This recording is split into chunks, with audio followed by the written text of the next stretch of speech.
The wind rushes through Brisbane Vale, through the Fort Koga ruins, and ultimately against my face. I enjoy being atop the ruins. They create a stillness and a sense of peace that I rarely find elsewhere. I sit upon a small rock and I gaze upon the vista. It's rough, but the grit gives my purchase as I contemplate my next move. In my privacy, I spot a glint of sunlight off of armor. Shock trooper armor. I perk up expecting a peacemaker patrol, but instead, what I see sends chills down my blood. It is unmistakably the armor of the Phantom of the Mist. It is Vekros Calidian. He approaches me wordlessly with the clanking of his plate mail echoing off the ruined walls. This armor is different than the one he wore last time. Oh, I understand now. This is the set that he wore 3 years ago. The same when he was a phantom. The same when he looked down at me with his two wrath-filled, radiant eyes. Vekros Calidian, I declare as he marches towards me. Our debt is settled. You spared my life, I spared yours. There's no longer need for us to feud. He doesn't move. He simply stares at me, his face veiled in shadows from his helmet. A voice echoes out, a firm and determined voice. I don't know what you refer to.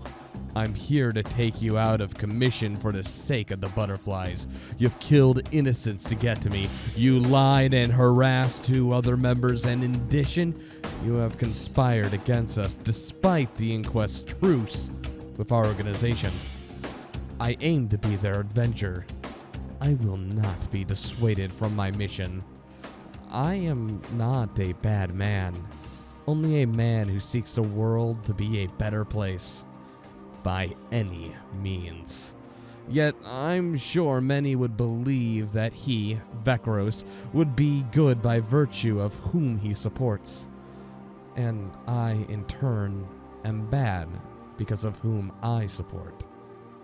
But we are neither good nor bad. Our motives and our crimes reveal this. It's true. I'm an inquest, and I have done horrible things in service of them. The difference is that my crimes have been done in service of a purpose greater than the inquest. The same cannot be said for Vekros. He murdered and eviscerated 60 inquest personnel, and for what reason? To state some childish overreaction that the inquest had ruined his life? Pathetic. His vengeance is, and was, ultimately pointless, yet he served 1 year of prison. Justice? Justice has hardly been served. He draws himself up, and I respond in kind. So, is this how it has to be? He knows how our last confrontation went, yet chooses to come to face me. He chooses to face his own death. He was caught unaware last time, so I am cautiously. If he believes he can win, then he might have aces high. If he is to come, then let him. I will not be frightened, like I was back then. This inquest Asakesh worries me. Very few have ever bested me. When we fought in Radasum, I was caught by surprise, yet I still gave it my all. Wasn't enough. Even now, I'm not sure I can do this. I'm not sure I have the power or knowledge to beat him, but I will try nonetheless. I'll never stop trying to do right by my friends and family. I'll never stop trying to atone for my slaughter. I'll never stop trying to make this world better, because someone fucking has to. He is my antithesis, and that frightens me. Even now, as I approach menacingly, he is unfazed. I've prepared as best I can to counter him, but perhaps he still has a hidden trick. I may need to avoid overextending myself early. I stop 20 feet from him. I can see the subtle movement in his eyes as he sizes me up. No doubt he's running through every battle scenario as I am. He claims I spared his life at some point. that is a mistake I refuse to repeat. I dig my foot into the ground to steady my stance. He pulls out his dagger and bladed scepter and readies himself too. Before I can move, he lifts his dagger and plunges it into the air. The ground rumbles and stone spikes erupt from the ruined fortress. They strike and pain flares in my chest, but they don't pierce. You can't put me down the same way twice, Asakesh. I hold on to Earth attunement as I continue my assault. I feel every vibration in the ground as my stone to spears slam into Vekros. Within moments, at least 8 had been sent up to skewer him, but when I finally opened my eyes to inspect my handiwork, he's still alive. The points on my stone to spears are all broken, without any have gotten past his armor. Seems like we will have to fight after all. No matter. There is more than one way to skin a skrit. I swap to air attunement and my perspective shifts. My sense of earth vibrations is replaced with a sense of air current and static buildup. Vekros has broken his way past the spears and is already charging at me, so I hold out my scepter and it crackles with magic as lightning erupts from it, connecting to Vekros' advancing form. For good measure, I call down several lightning on top of him. The sky splits and it's consumed with hot electric energy. Yet, he keeps running towards me. The electricity washes over him harmlessly, though it seems to slow him slightly. I stand there confused, but the answer follows moments later. His armor is Faraday cage. I curse, and I try to swap back to Earth attunement, but he's already upon me, and moments later, I feel something connect with my chest. I crash 10 feet away. He wields an ethereal blue hammer, reminiscent to the Ascalon ghost fire. I scramble to my feet as he charges again. My chest aches, and I know some ribs have been cracked. It hurts to breathe. He's already closed the gap, and I instinctively jump backwards. I cast Ride the Lightning and propel myself down to Ruin's battlement. He has the advantage, but I don't count on that continuing soon. I am a force of nature to forces of nature. The lightning called down to fry me washes off like water. The granite skewers crumble against my plate armor. I have him on the back foot now. All his tricks have been nullified, and his true character reveals itself. He's a coward. He continues to evade my onslaught despite his inability to stop me. He sends up stone blocks to slow me down or slip me up. I vault over the top, crunching the pebbles as I land. I continue my advance, my breathing calm and my heart pounding. A volley of rock chips pepper me like rainfall, to no avail. I swing my hammer and a mist projection is launched from it, as if I threw it. It narrowly misses his head and he flinches from the blast. Fear glints in his eyes. I bombard him with my hammer projections, always coming just short. We run circles around each other as the fort and cliff face becomes utterly ruined by our battle. I swing a hammer projection, and it doesn't even come close. What is happening? I never miss my shot, so why can't I gauge his movement?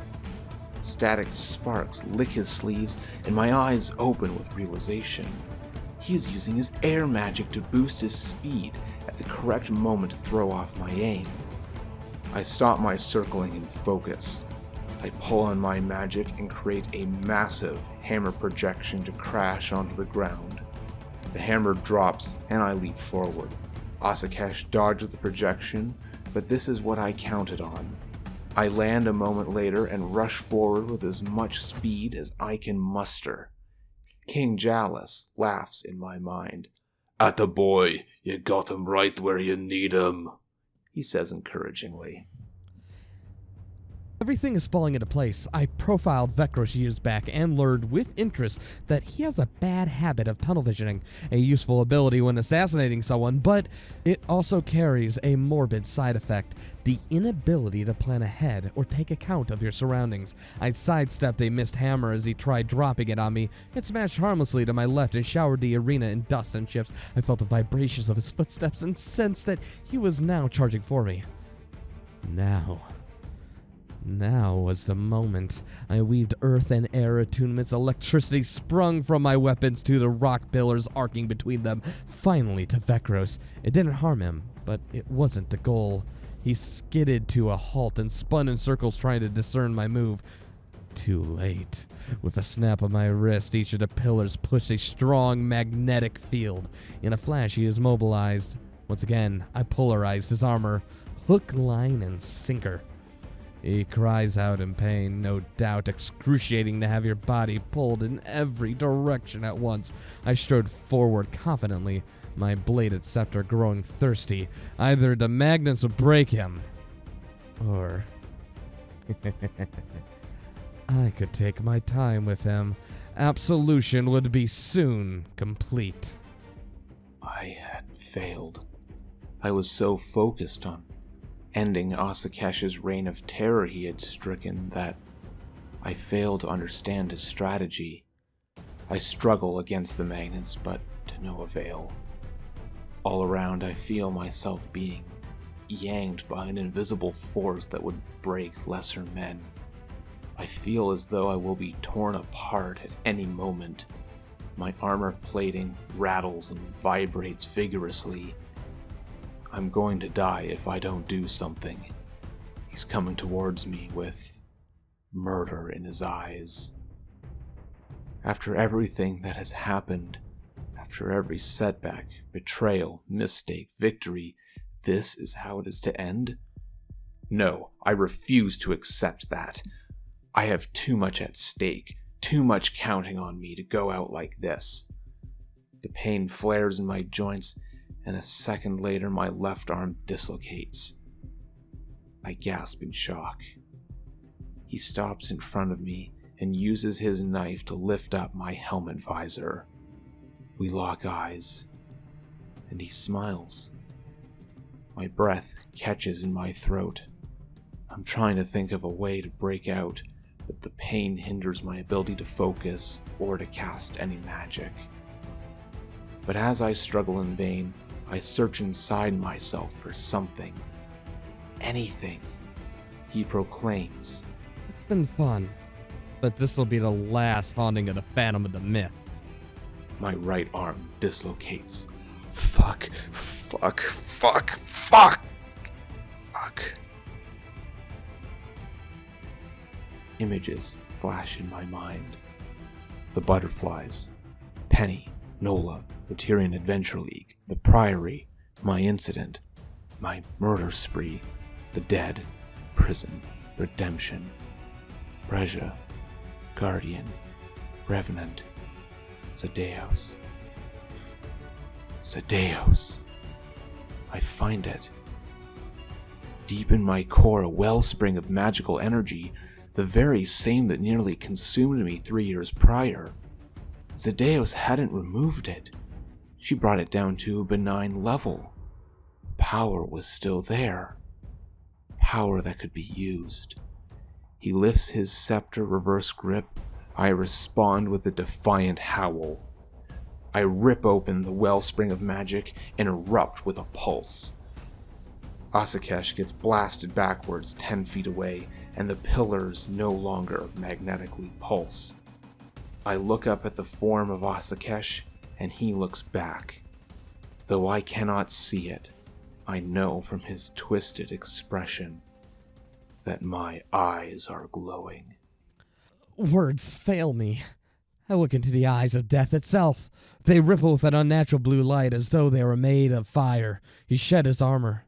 It seems that his disruption wave didn't just knock down my pillars. He snaps his dislocated arms back into place. He barely even reacts to pain it must have caused him. With his Faraday cage broken, I launch a bolt of electricity at him, but the moment it reaches, it dissolves into fog. No, he dissolved into fog. No, miss! I quickly scan the area and I see that he's reappeared half a second later. A few feet to the left, I attack again, but to the same effect. I clamp down on my jaw. Stone spears erupt from the ground, but they also find no purchase. He's toying with me. That bastard. He's making a sport of this. I feel the hairs on my neck stand instinctively, and I roll forward. A moment later, I hear limestone turned into powder where I had just been standing. I stand to regain composure, just as a fist buries into my gut. I sputter as the wind is knocked from me. Bastard! I stagger backwards, only for another fist to connect with my jaw. I feel bone crunch. I open my eyes only to see that he isn't there. A moment later, he kicks the back of my knee. I'm on the ground now, just like 3 years ago on a foggy night. Vekros Lydian poised to kill me. This time, I doubt mercy is on his mind, but as he looms over me, I see his skin leaking magical energy. Where had that come from? I determined in a flash that he must be super saturated by it, and an idea follows close behind. Well, I say nervously, doesn't this take you back? Will you be satisfied with my demise? He looks down at me and his mouth remains passive. I take no pleasure in this, but you are a threat to all I have left. There's no score to settle. Now accept your fate. You can't hit me. He speaks firmly, devoid of emotion, as he had earlier. Actually, Phantom, I don't need to. I shoot a stone spike at him, and he blinks out and appears 3 feet away. I rip out of my coat a small orb and break the seal. The orb explodes into a 10-foot radius null field.